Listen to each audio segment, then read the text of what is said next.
All right, guys, welcome back. Sean here with BlueRidgeSilverhound. Welcome back to the day. Brand new week ahead of us.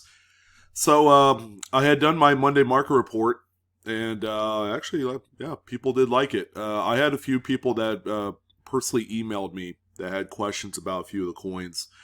They wanted to get a little bit more clarification on what a few of the varieties are that you guys can look out for. Most notably, let's see here, the 36D Buffalo 3.5 leg.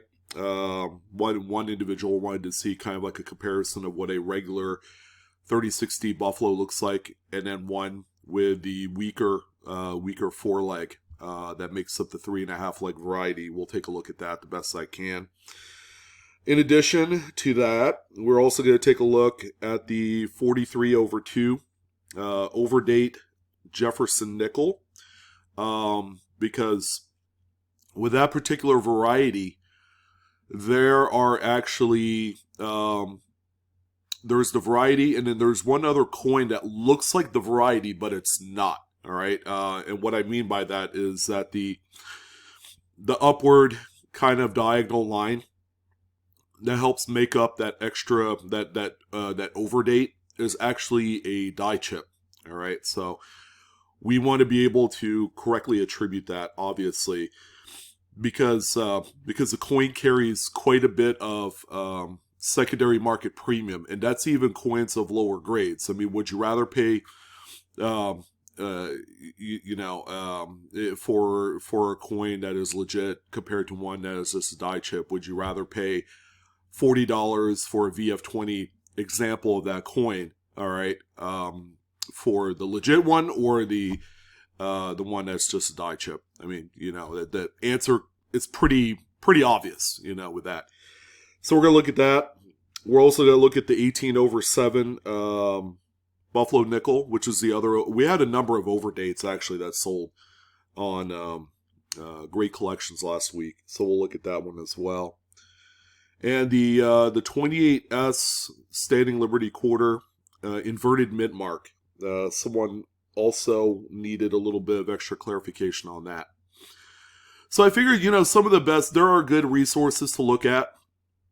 VarietyVista.com is another good one with loads of close-ups. And there's Double to Die. I mean, these are sites that are ran by the OG in the community, Dr. Wiles for Variety Vista, and then Wexler for Double to Die. All right, so you have like two of the mainline guys that do the attributions that have dedicated websites to all of the close-ups and all of the various attributions of coins that you could think of, ranging from old all the way up to right now, 2022. As you guys know, there's a brand new variety. The doubled earring Maya Angelou is legit, officially, a variety to be on the lookout for. And I believe it's a VDDR number 1 is what the attribution is. But when it comes to actually looking at the varieties, and fortunately the varieties that we have to talk about today are all Cherry Picker's Guide varieties. They are going to be on the PCGS website, and oftentimes the photographers of the coins do such a really good job at capturing just absolutely probably the most perfect coin images that you could think of. They are going to be on the website, and they're easily accessible. You can either go into Price Guide or you could go into Pop Report, one of the two. So we're just going to go into Price Guide. The first one that we're going to take a look at here today is going to be that 43/2 Jefferson Nickel, which is most assuredly in here. So we're going to go to Nickels. Just as if we were going to look at, graded price of coins or prices of graded coins. Okay, we're just going to go ahead and kind of meander down on here to, okay, so we got to go, oh, there it is. So you got to go down a little ways. They call it the Type 2, which is a silver alloy. And there's the DDO version of the 43P. Okay, and this is a 43 Philadelphia that we're looking at. And then the 43/2. I find it easiest to probably use the just the mint state version and not the full steps, due to scarcity. Oftentimes there's going to be pictures of the 43/2 on the just regular mint state. What I like most about this is that they have actually input a close-up of what the overdate looks like. All right, so when we click in close to this, you're going to see this upper kind of like spike right here is going to be something you're going to look out for. Now, what kind of differentiates this to the die chip is that you won't have the flat bottom curl of the 3, okay, which is essentially the bottom base or foot of a 2, all right, which is going to be straight and flat. Whereas on a non-variety type, you're still going to have that curvature right here, all right, but still have that spike, and that's going to be your die chip on these. The coin also gives off a little bit of what looks to be machine doubling as well on some of the other digits, like the top of the 1. But the most important part is going to be this top diagonal kind of like upward movement of the curl of the top of the 2 is what you're seeing here, along with the flat bottom base right here of the inner curl of the 3. So make sure you have both of those. That's going to be important attributions for getting this one down. This is a coin, like I had reiterated, I've seen very few of them sell for under $20 in like really, really bad condition. Oftentimes people are going for coins that grade out about kind of like that VF35 XF40, which is really nothing to write home to mother about, but those are coins that consistently sell for $30, $40, $50 for the folks that want an example of the coin. So make sure you're aware of that. All right, so that's the 43/2. We're going to jump over to Buffalo Nickels. And let's see, we're just going to kind of back out and go back to Buffalo Nickels here. Again, this is all very easy to navigate. So let's go ahead and check out the earliest one, which is the 1918/7. And this is a Denver minted coin. So important it has its own line on the PCGS price guide. But take a look at the values, ladies and gentlemen, of this coin across the board. 4 that you see here is good 4. That's a very low grade of this coin. Good luck trying to attribute a good example of this coin. That's just really tough because the date is virtually worn away at this point. The coin that sold was a fine 12, which is what you see here. This one has a price guide value of $2,250, but if you go all the way to the right, I mean, we're talking some life-changing money. Not a coin that is easily cherry-picked in these higher grades. I mean, look, a mid-state 65 is $250,000 and up. That just doesn't show up, without other people first looking at it before you get to it. Unless you have your own collection that you're going through that's been passed down with a lot of high-end Buffalo Nickels, you kind of have first crack. But oftentimes, again, guys, this is a coin that oftentimes you're going to be cherry-picking down below here in that fine 12 VG8 realm, where you still have a partial date, but enough of the date to, kind of determine the variety. So when we're looking at this one here, fortunately, PCGS has a fantastic close-up. This is kind of like an example of that coin that's worth nearly $500,000. You're staring at it right in the face. PCGS mid-state 65 plus. I believe this one had a price guide value in that grade of what, $450K.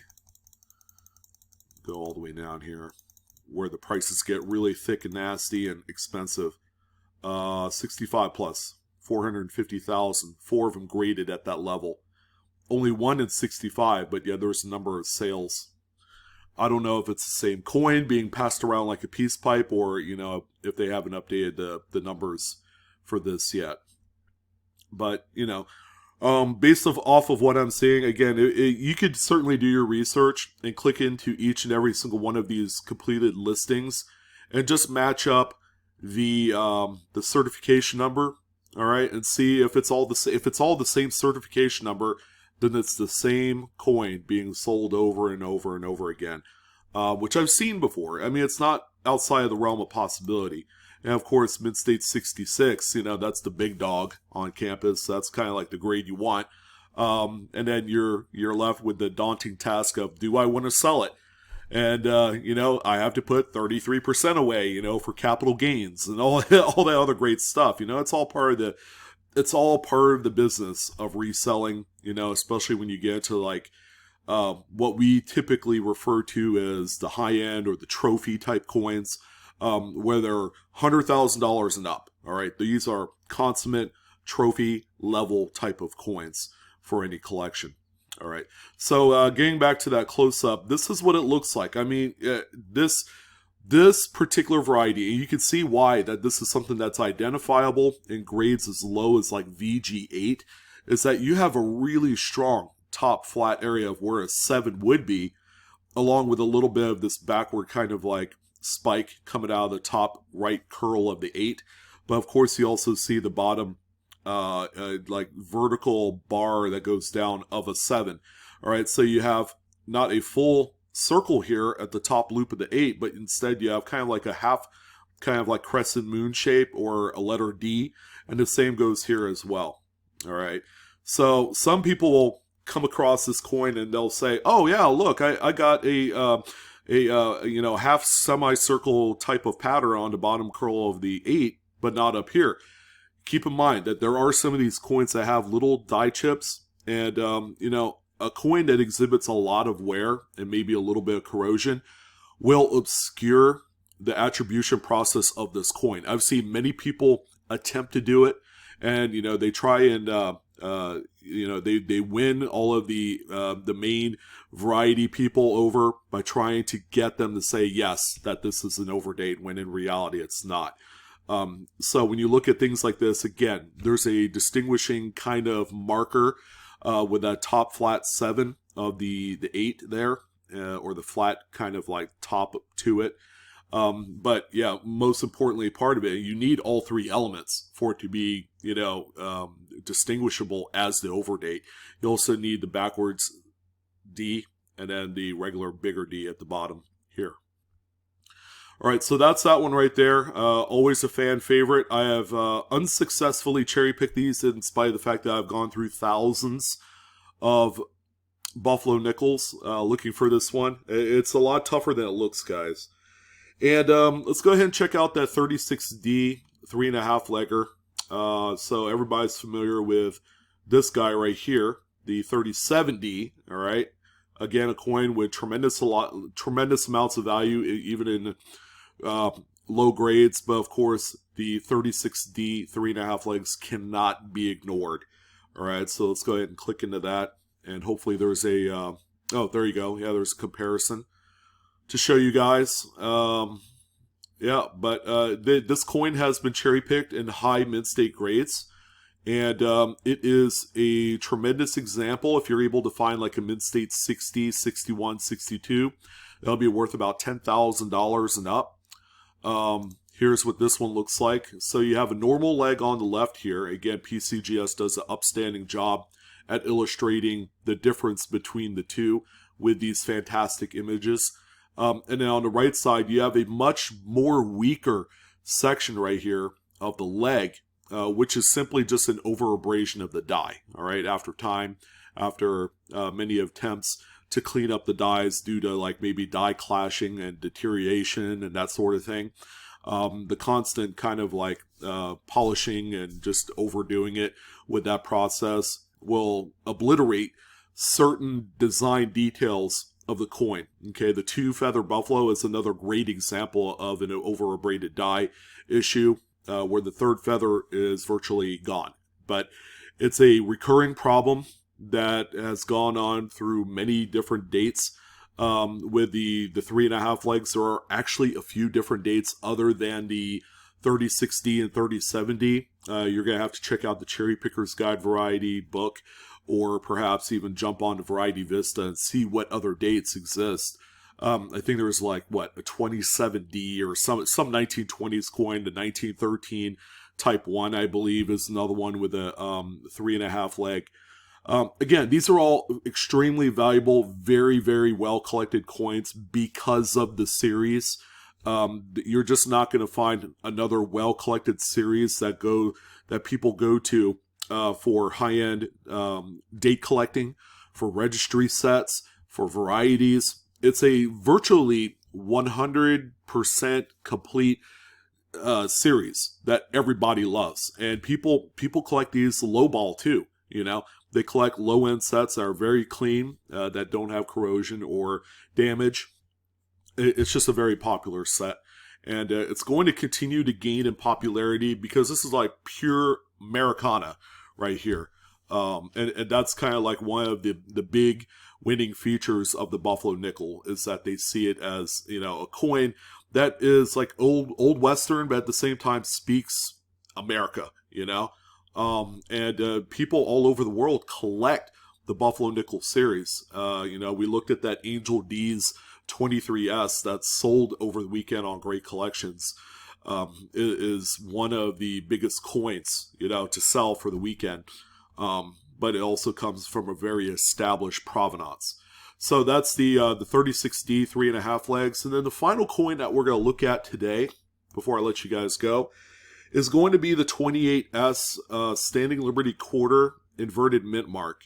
And this is actually a very neat variety. I actually had cherry-picked this coin in about an XF40. Bought it for around $15, ended up selling it for $50. This was back in 2008 when I was getting into varieties and cherry picking and all that stuff, and really doing like the show circuit. But 28S, if we go down here, we'll have just regular 28Ss. They don't have its own separate line. This is a very kind of obscure variety that not a lot of people actually search for. People are more inclined to search for the Clashed E variety on a few of the dates, but the 28S Inverted Mint Mark just seems to escape certain people. So when we click this down, there is actually, believe it or not, an RPM as well on here. But here's how minimal the amount of action there is for the Inverted Mint Mark. If you look all the way across, none of these were even graded in mint-state condition. Okay, which kind of has a little bit of hidden rarity to it. This is a coin that probably you want to try and cherry pick. Now, the coin that sold over the weekend was a mid-state 65, all right, through PCGS. It's not updated on here, maybe not. I don't know. If I click into the actual variety and then scroll down to the pop counts, there you go. It's a top pop grade, 4 of them in the 65. All right, and then there's one in 53, but nothing in between that's ever been graded. So there's no mid-state 62, there's no 63, 64, so 65 is it. But you can see just kind of like all the grades mattered around in there. Yeah, there was one that sold on Saks Bowers last year in a XF45 for $504. And the one that I had was around that same grade that sold for $50. I think I sold it on Collectors Universe forums or something like that. Before the actual variety got recognized a lot more in the community, I sold it for dirt cheap. If I would have held on to it, because it was a very clean example, it wasn't played around with, it wasn't polished or cleaned or anything like that. It was just a wholesome example with a little gunk and grime on there and just even circulation wear. I probably would have gotten, a few $100 for it. But when we look at the coin in the box here, here's what the inverted mint mark looks like. And what you're going to notice is that the ball of the serif of the top of the S is actually at the top of the S and not at the bottom. Okay, so it's completely inverted and upside down. So when you see this coin and you see that bigger ball serif at the top, that's the inverted mint mark. All right, and that's how you're going to be able to differentiate one to the other. It's always easier to look for that variety on much higher graded coins, but when you get into more circulated examples, it's not as easy to distinguish because it flattens the circulation where flattens the devices of everything you see and makes things look a lot more bloated than they actually are. But crisp, evenly circulated examples, as far down to about XF40 are highly identifiable. But when you get into much more circulated grades, they become a lot tougher to really figure out if you do have that inverted mint mark. And with the attribution, you guys will notice, it's inverted mint mark FS501. It used to be, and the actual kind of like maybe a Wechsler type of attribution number might say IMM-001. So if you see that on one of the attribution pages, that's just the attribution catalog number for this particular variety. But the Cherry Picker's Guide, it recognizes it as the FS501. Okay, so that's what we're looking at there. So those are the few coins I wanted to touch on to show you guys a little bit about what to look for out there. Again, more treasure to be found out there. Cherry pick away. People miss out on stuff like this all the time on eBay. And, one of our guys like Adam Chambers, he's cherry picking like left and right and making all sorts of money in the process. He'll even cherry pick graded coins that people had left out the variety, and he would cherry pick those. And come to find out, some of the examples that he has cherry picked end up being top pop grades, which top pop grades equates to, I'm sitting here rubbing my fingers together, equates money, cash, making some of that profit jump up and down at you. But that's going to go ahead and do it for this one. Hopefully you guys enjoyed this video. Kind of a quick little detailed look at some of the varieties that sold over the weekend. It was a very variety-filled weekend. All right, I'm glad to see this. Yeah, if you guys have any questions, go ahead and shoot us your coin questions. If you have pictures to send us on something you may have found, send it to us, info@livecoinqa.com. We have our evening Monday night live stream on the Live Coin Q&A channel. So come on down, visit us. And yeah, we are back aboard for the month of July. All right, so we're going to be talking about some coin finds by our viewers, like we always do, and let you guys know of any sort of coin news that comes across. But that's going to go ahead and do it. You guys have a wonderful Monday. Enjoy, and I will see you guys next time on the Blue Ridge Silverhound Network. You guys take care now.